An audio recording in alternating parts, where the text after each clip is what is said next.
ônibus, um carro. Eu estou aqui dentro e aqui está o motorista. Eu estou parada ou estou em movimento em relação? Eu estou dentro do ônibus, parada em relação ao motorista. Parada. Eu agora estou aqui dentro do ônibus, sentadinha, passa uma árvore. Eu estou parada ou em movimento? Em movimento. Eu estou aqui, o ônibus está caminhando, está andando para lá. Eu estou parada, eu estou sentada. Eu estou em relação à árvore em movimento. Isso significa movimento relativo. Vai depender. Então, vai depender de um ponto de observação. Vou voltar com o meu negocinho aqui, depois eu apago. Então, esse estudo, ele fala que o mundo dos inferiores ou superiores depende do ponto de observação. Estamos no mundo inferior ou superior? Vamos ver o que nós estamos usando como uma referência. É muito interessante, Marina fez o estudo aqui, lembrando o pessoal do Sul. Eles são, hoje, eles estão felizes ou infelizes? Não podemos falar de um povo inteiro. Nós não temos essa referência de um povo inteiro, porque o grau de sofrimento ele é muito interno. Pode ter pessoas ali que, inclusive, uma mulher pode ter acabado de dar luz, naquele momento ela está feliz. Então é uma relatividade para a gente fazer nosso pensamento e nosso sentimento. Tomando a Terra por comparação, agora a gente vai buscar a Terra como comparação. Pode-se fazer a ideia do estado de um mundo inferior, supondo seus habitantes na condição das raças selvagens ou das nações bárbaras que ainda entre nós se encontram, resto do estado primitivo no nosso orbe. Então agora a gente já saiu desse momento de pensamento vasto de universo e a gente volta, agora nós estamos na Terra. E o pedido é, tem entre nós ainda povos bárbaros, povos primitivos. Pode ser que nós somos primitivos em relação a um espírito bom, um espírito de luz, um espírito superior. Tudo vai depender. Nos mais atrasados são, de certo modo, rudimentares os seres que o habitam. Revestem a forma humana, mas sem nenhuma beleza. Seus instintos não têm a abrandá-los qualquer sentimento de delicadeza ou de benevolência, nem as noções do justo ou do injusto. Estamos cheios de orgulho, vaidade, corrupção, racismo, intolerância, ainda atrasados. A força bruta é entre eles a única lei. Carentes de indústria e de invenções, passam a vida na conquista de alimentos. Estamos ainda no mundo inferior. É a busca desesperada por alimento, ou seja, ainda um plano bastante material. Deus, entretanto, a nenhuma de suas criaturas abandona, no fundo das trevas, da inteligência jaz latente, a vaga intuição, mais ou menos desenvolvida de um ente supremo. Esse instinto basta para torná-los superior uns aos outros e para lhes preparar a ascensão a uma vida mais completa, porquanto eles não serão degradados, estragados, danificados, mas crianças que estão a crescer. Então, lembrando que quem está no mundo inferior, quem está nessa condição primitiva, ainda degradado, não está por querer, mas ainda é uma criança que está aprendendo nas provações da vida, nas expiações, a crescimento. Porque senão a gente vai começar a julgar, nem Jesus Cristo julgou, quem somos nós para julgar? Se a gente pensar em um espírito, nossa, ele faz o que faz, ou ele mata, nossa, ele não pode fazer isso. Como? A gente está pensando o quê? Ele ainda é uma criança, ele ainda vai passar por algumas provas para essa evolução. Dentre os degraus inferiores e os mais elevados, inúmeros outros há. E difícil é reconhecer-se nos espíritos puros, desmaterializados e resplandecentes de glória. Os que foram esses seres primitivos, do mesmo modo que o homem adulto se custa a reconhecer embrião. Tem hora que eu fico pensando nisso, né? Gente, eu já fui embrião, eu já estive dentro da barriga de alguém. E se eu pensar, é tão legal, quantas oportunidades de desencarnar eu devo ter tido, mas eu estou aqui. Então isso é uma luz que vai clareando todos os dias e a gente vai tendo essa oportunidade de viver, de passar por todas as expiação ou provas, mas de passar por tudo que nós estamos passando. Nos mundos que chegaram a um grau superior, as condições da vida moral e material são diversas da vida da Terra. Como por toda parte, a forma corpórea aí é sempre a humana, mas embelezada, aperfeiçoada e, sobretudo, purificada. Essa forma humana, quando a gente pensa principalmente no espírito superior, a gente pensa somente em luz. Mas de verdade, de alguma forma, a gente coloca a forma humana. Não é para pensar que é um ET, é um vampiro, Gente, nós sempre pensamos em espírito com forma. Forma de quê? Forma humana. E no texto deixou bem claro que essas formas diversas, principalmente superiores, nós sempre pensamos nela por forma humana e é para continuar pensando. O corpo nada tem de materialidade terrestre, isso no plano superior, e não está, consequentemente, sujeito às necessidades nem às doenças ou deteriorações que a predominância da matéria provoca. Mais apurados, os sentidos são aptos às percepções. Aqui nesse mundo, a grosseria da matéria obsta, ou seja, a matéria dificulta. Deixa eu dar um exemplo para vocês. Eu ia pedir a minha auxiliar ali. Olha o tanto que eu estou materializada na Terra. Cada dia que eu levanto, eu carrego 12 pacotes desse. Eu peso 60 quilos. Para sair do lugar, eu estou materializada 12 pacotes desse. Interessante a gente pensar isso, não é? O tanto que a gente está apegado à materialidade. Imagina que legal no espírito superior eu não ter esse peso. Gente, 5 quilos. Põe 5 quilos na mão e fica assim. Imagina eu aqui. 12 pacotes. Então, é interessante a gente pensar nessa força da matéria que a gente tem. A filmagem faltou aqui, mas isso acontece. Então, é uma forma profunda de pensar no mundo material e nesse mundo inferior que nós ainda estamos vivendo. Não podemos ter medo do plano superior, do mundo superior, porque possivelmente a gente vai ficar livre de algumas coisas. Se eu pensar, vai dar até preguiça amanhã cedo. Se eu pensar que eu vou levantar e vou carregar 12 quilos de um pacote desse para levantar, não dá uma preguicinha, gente? Eu penso que sim, né? Então é isso. A leveza no mundo superior, a leveza específica do corpo, permite locomoção rápida e fácil. Em vez de se arrastar penosamente pelo solo. Cada vez que eu mudar a perna agora de lugar, eu vou pensar no 12 pacotes de 5 quilos eu estou carregando. Então nós estamos caminhando lentamente sobre o solo. Estamos nos arrastando segundo o texto. Estamos precisando de deslizar. Precisamos de ser mais leves. Como que a gente vai ser leve? A partir do nosso espírito. Se o espírito for mais leve, talvez a gente não esteja tão pregado aqui. Olha que proposta interessante. Quando eu fiz a conta dos 12 sacos, eu falo, não, vou fazer de novo. Eu fiz 3 vezes a conta, gente. 60 dividido por 5, não é possível. Que legal isso, né? Bom, a leveza específica do corpo permite locomoção rápida e fácil, em vez de se arrastar penosamente pelo solo. Desliza, a bem dizer, pela superfície, ou plana na atmosfera, sem qualquer outro esforço além da vontade.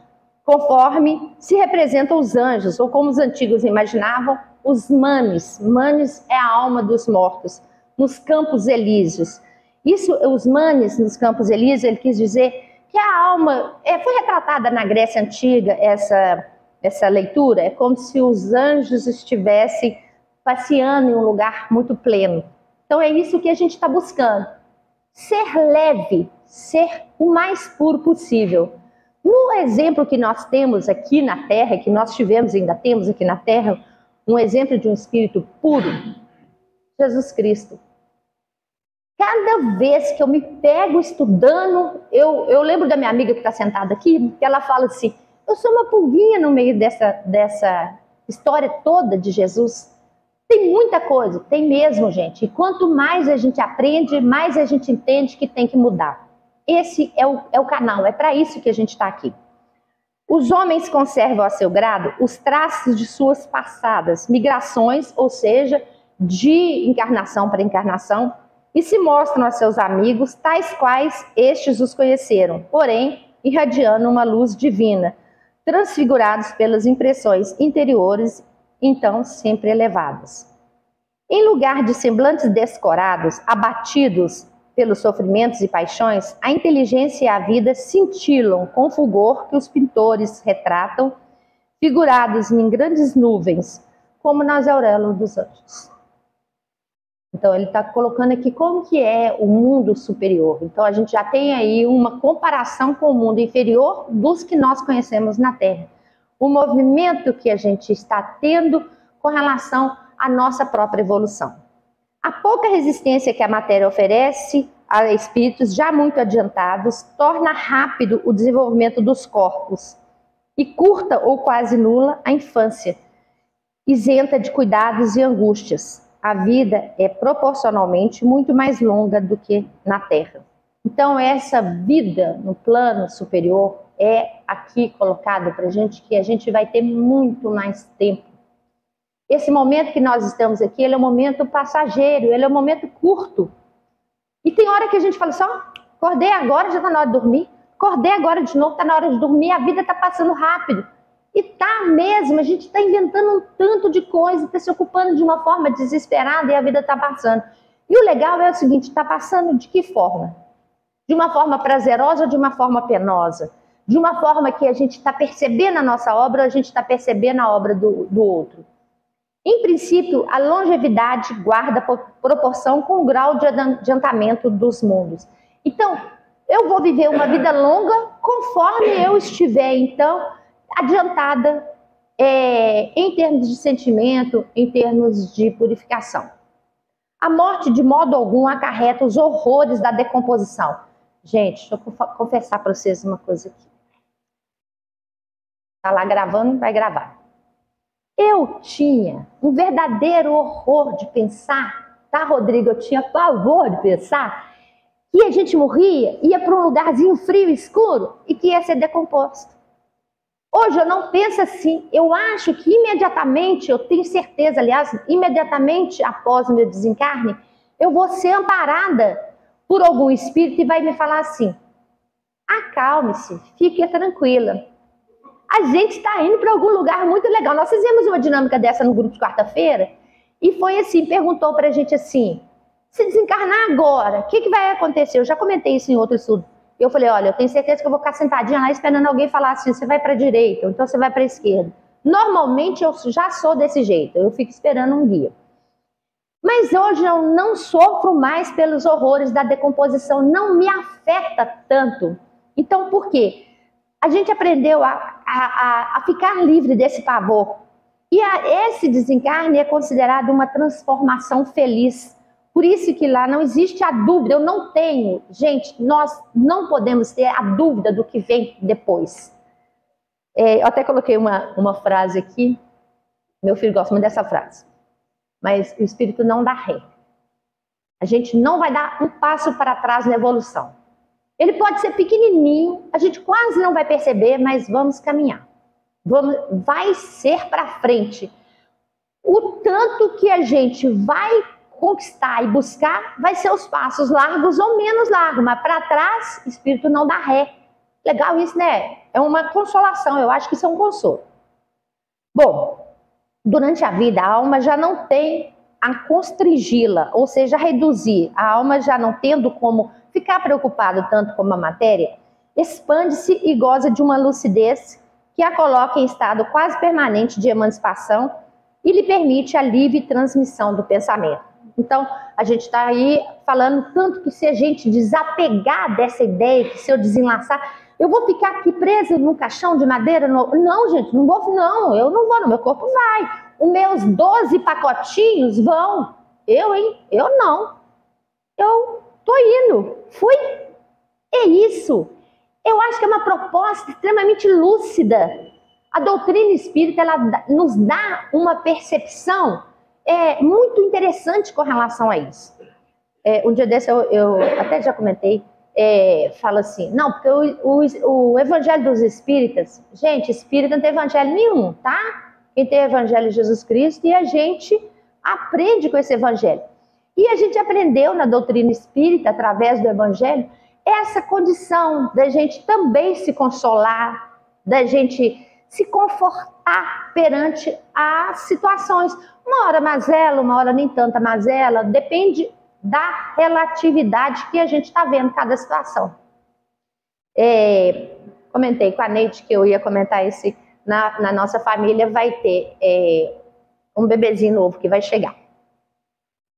Meu sobrinho, com a namorada, e eles ficaram juntos e vão ter um bebê. Ele tem 22 anos, ela é mais nova do que ele. Olha que legal, vai ser trigêmeos. Trigêmeos. Vocês acham de verdade que isso aí é nada mais do que, para mim é uma prova, porque a mãe pode doar, pode jogar fora, pode fazer um tanto de coisa, é uma prova. E se ela falasse, não vou fazer nada disso, eu vou criar. Limite, pode fechar a boca, tá com a boca aberta. 3 filhos, não dou conta não. Ela é uma menina nova, ele tem 22 anos. Então o que a gente aprende com isso?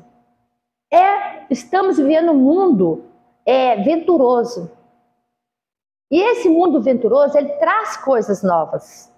Como que eu vou ver? Com uma tristeza, porque é trigêmeos, ou com uma festa? Tem três espíritos que tiveram oportunidade de reencarnar. Gente, viva para eles, sejam muito bem-vindos. Condição material, nós vamos arrumar. O cantinho vai ajudar, eu vou ajudar, não sei quem vai, mas que vai ficar legal, vai. Obviamente que vai. Essa mãe tem que ter a condição e a clareza de pensar que ela foi a escolhida. Ela não escolheu nenhum não, hein? Ela foi escolhida como a protetora, a guardiã desses 3 espíritos. Dentro do meu estudo, quando eu tenho quase 2 semanas que eu estou pensando sobre ele, quanto mais eu penso sobre esse estudo, mais eu me fortifico na ideia de que eu fui privilegiada por me terem permitido o nascimento. E eu quero fazer uma grande diferença, talvez para mim mesma, né? Uma grande diferença nessa postura de valorizar o que eu tive de chance. Eu não morri ao nascer. Eu não morri bebezinha. E eu tive essa oportunidade de estar aqui com vocês, como nós todos estamos. Não é interessante em termos de elevação espiritual? Eu acho. Nesses mundos venturosos, as relações sempre amistosas entre os povos jamais são perturbadas pela ambição da parte de qualquer deles de escravizar o seu vizinho, nem pela guerra que daí decorre. Não há senhores nem escravos, nem privilegiados pelo nascimento. Só a superioridade moral e intelectual estabelece diferenças entre as condições. Então, seremos superiores moralmente ou não, dependendo das nossas próprias condições. A autoridade merece o respeito de todos, porque somente ao mérito é conferida e se exerce sempre com justiça. Uma chamada forte: o homem não procura elevar-se acima do homem, mas acima de si mesmo. Eu tenho que levantar pensando, eu tenho que ser superior a mim mesmo, não ao meu colega, não aos meus familiares. Eu tenho que cada dia brincar comigo e brincar de uma forma tão séria que eu preciso de me aperfeiçoar. Bom, seu objetivo é galgar a categoria dos espíritos puros. Temos que ter essa preocupação. Eu preciso de buscar esse caminho. Qual o caminho? Dos espíritos puros. Não lhe constitui um tormento esse desejo, porém uma ambição nobre. Ambiciosa, né? Quer ser um espírito puro, vai trabalhar, né? Para ver se consegue. Lá todos os sentimentos delicados e elevados da natureza humana se acham engrandecidos e purificados, desconhecendo-se os ódios, os mesquinhos ciúmes, as baixas cobiças da inveja. Um laço de amor e fraternidade prende uns aos outros todos os homens, ajudando os mais fortes e aos mais fracos. Possuem bens em maior ou menor quantidade, conforme os têm adquirido, mais ou menos por meio da inteligência. Ninguém, todavia, sofre por lhe faltar o necessário, uma vez que ninguém se acha em expiação, no plano superior. Numa palavra, o mal nesses mundos não existe. Onde que o mal não existe? No mundo superior. Ele não existe, o mal não existe, porque a gente já trabalhou ele nesse mundo que a gente está vivendo de provas e expiações. A gente já entendeu, olha, não dá, isso que eu estou fazendo de maldade não está cabendo. Essa vaidade extrema não está cabendo. O que eu tenho que fazer? Dá uma mudada nisso aí. No item 11, no vosso quê? No vosso plano inferior, precisais do mal para sentires o bem, da noite para admirartes a luz, da doença para apreciartes a saúde. É muito isso comum, né? Eu, para entender que me vale muito a saúde, eu preciso adoecer primeiro. Que loucura! Será que eu preciso de ter essa prova o tempo todo? Para eu me fortalecer? Olha, eu tenho que continuar alimentando bem, fazendo atividades, fazendo essa preocupação moral para que eu esteja bem, porque eu já passei por uma mazela anterior? Não, não vai precisar mais. A gente já entendeu que nós temos que um corpo para cuidar e uma alma para tomar conta. Quando essa alma sair do meu corpo, ela vira espírito, né, na nossa linguagem, esse espírito também tem que ser cuidado. A gente tem que estar em eterna vigilância. A eterna luz, a eterna beleza e a eterna serenidade da alma proporcionam uma alegria eterna. Então a gente está aqui falando, eterna. Nós não precisamos contar só com esse espaço curto aqui, não. Não é esse período dessa existência. Isso aqui é curtinho. A gente teve antes e a gente vai ter depois. Quanto a gente teve antes? Não sei. Deus está em eterna criação. Eu não sei se eu fui criada na última encarnação ou se eu já passei por algumas milhares de encarnações. Eu não sei, nós não vamos saber. O fato é que eu estou aqui agora. Esse aqui agora tem que fazer a diferença. A proposta é essa. Bom, isso que o espírito humano encontra maior dificuldade para compreender. Ele foi bastante engenhoso para pintar os tormentos do inferno, mas nunca pôde imaginar as alegrias do céu. Então tem hora que a gente só enxerga as mazelas. E o céu? Como que ele deve ser? Esse mundo, céu interior, esse mundo de felicidade, como que ele deve ser? Interessante, né? É muito interessante fazer com a gente esse laboratório. Porque, sendo inferior, só há experimentado dores e misérias. Jamais entreviu as claridades celestes. Não pôde, pois, falar do que não conhece. À medida, porém, que se eleva e depura, o horizonte se lhe dilata. E ele compreende o bem que está diante de si, compreendeu o mal que lhe está atrás. Então, aí ele está propondo que a gente seja bastante engenhoso para que a gente não se agarre ao mal, não se prenda a esse plano inferior, que a gente use uma outra referência. Essa outra referência que a gente tem em movimento aí é Jesus. Nós sabemos que a gente vai conseguir sair do que a gente entrou, a gente está uma ideia conturbada, a coisa não está muito bacana. Vai ficar bacana, depende do que a gente está usando como referencial. No item 13, eu que botei um título, tá, gente? Porque eu gosto muito de título, então todos os meus itens têm um título que eu escolhi. Nesse aqui foi um acalento divino. Entretanto, os mundos felizes não são orbes privilegiados. Então, ele me dá uma ideia de me acalentar, de me proteger. Visto que Deus não é parcial para qualquer um de seus filhos. Então, ele não escolhe, olha, você vai ser bacana, você vai ser ruim, você vai ser isso, vai ser... Não foi assim que foi feito. A todos dá os mesmos direitos e as mesmas facilidades para chegarem a tais mundos. Fá-los partir todos do mesmo ponto. Nós todos partimos do mesmo ponto. Interessante, né? Qual a carga que nós carregamos? Não sei, quando eu nasci me fizeram esquecer tudo. Nasci com amnésia, eu não consigo lembrar o que eu fiz antes. Então esse partir do mesmo ponto é a hora que a gente trabalha esse crescimento moral, crescimento cultural, da inteligência, do próprio desenvolvimento até material. Esse é o partir do mesmo ponto. E nenhum dota melhor do que os outros. Nenhum de nós recebeu uma bênção especial em relação ao outro. Nós todos chegamos com a mesma bênção. A todos são acessíveis as mais altas categorias. Apenas lhes cumpre a eles conquistá-las pelo seu trabalho, alcançá-las mais depressa ou permanecer inativos por séculos de séculos no lodaçal, significa no atoleiro. Ou a gente entende nessa encarnação, ou a gente entende na outra. Se eu não entender na outra, talvez tenha uma oportunidade de uma outra. Mas eu ainda continuo, no texto ele chama de lodaçal, mas eu posso, tipo André Luiz, né? Aqui, não estou gostando desse umbral, não. É exatamente o que eu posso fazer. Eu posso pedir ajuda? Eu vou pedir ajuda. Então tem hora que é assim, gente, a gente tem que tirar um pouquinho dessa carga da vaidade e pedir ajuda. Olha, estou precisando de ajuda, não estou dando conta sozinha. Tem um trem, alguma coisa aí que não está bom. Deus, me ajuda. Isso chama oração. É uma conversa com Deus. E a partir do momento que a gente desveste dessa vaidade, desse orgulho, e a gente começa a conversar assim, de amigo para amigo, falando, Jesus, é aqui, eu estou só não entendendo, eu estou com o meu ponto de referência um pouquinho atrapalhado. Eu acho que eu estou observando só o motorista, eu estou parada. Como é que eu faço? Esse é a chamada do nosso texto, para que a gente tenha essa oportunidade de mudar a visão. Eu coloquei uma música para a gente ter uma ideia de como que a gente pode pensar. Eu estou pulando um pouquinho. Tem uma música, o compositor chama Criolo e ele também é intérprete dessa música. A música é uma análise da vida urbana de São Paulo. O título da música é Não Existe Amor em São Paulo. Depois, se vocês tiverem oportunidade, vocês escutem a música, é uma análise.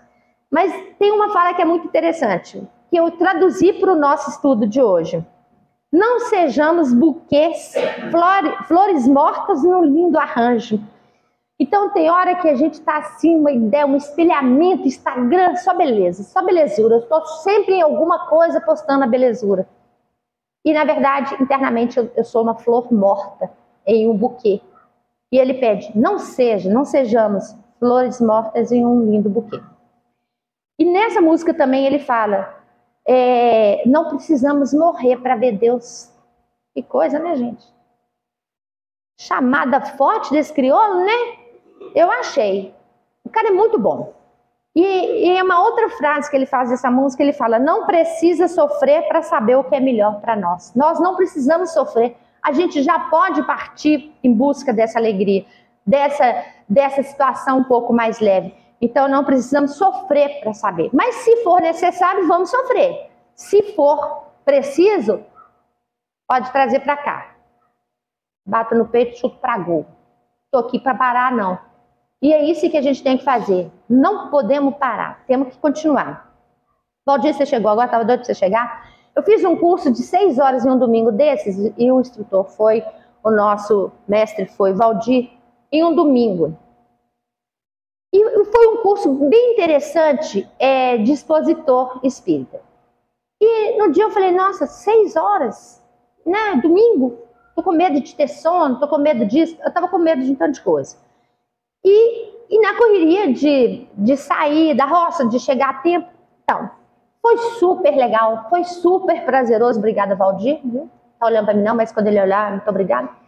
Sabe por quê? Porque a gente percebe que a força interior nossa, ela é muito grande.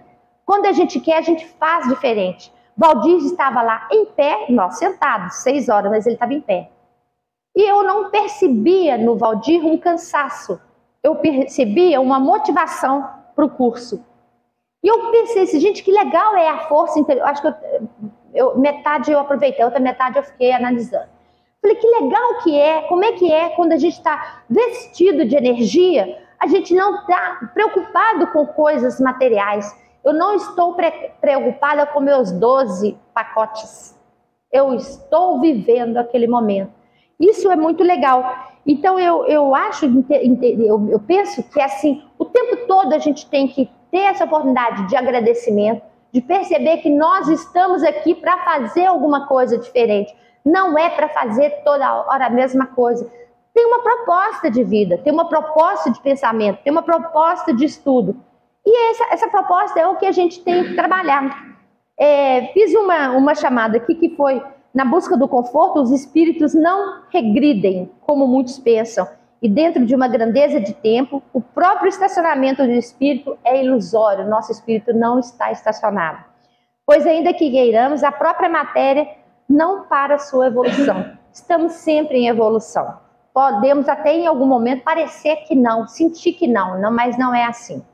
A evolução se torna tão lenta que nos dá uma impressão de inércia, mas não há imobilidade dentro do progresso universal. A cada momento nós aceleramos o nosso despertamento até sentirmos a consciência de que cada qual tem a tarefa em seu próprio proveito. A nossa parte teremos que fazê-la e ainda poderemos ajudar alguém a abrir os olhos no contexto das leis que nos ajudam a despertar. Então, mais uma vez, eu vou ler a frase do crioulo. Não sejamos buquês mortos. Não sejamos buquês com flores mortas, mas sejamos um buquê muito bonito, um lindo arranjo de flores e de rosas lindas e vivas. Gente, muito obrigada ao Cantinho pela oportunidade, desculpas, brincadeiras, o desenho maravilhoso. Eu quero desejar a todos uma boa noite.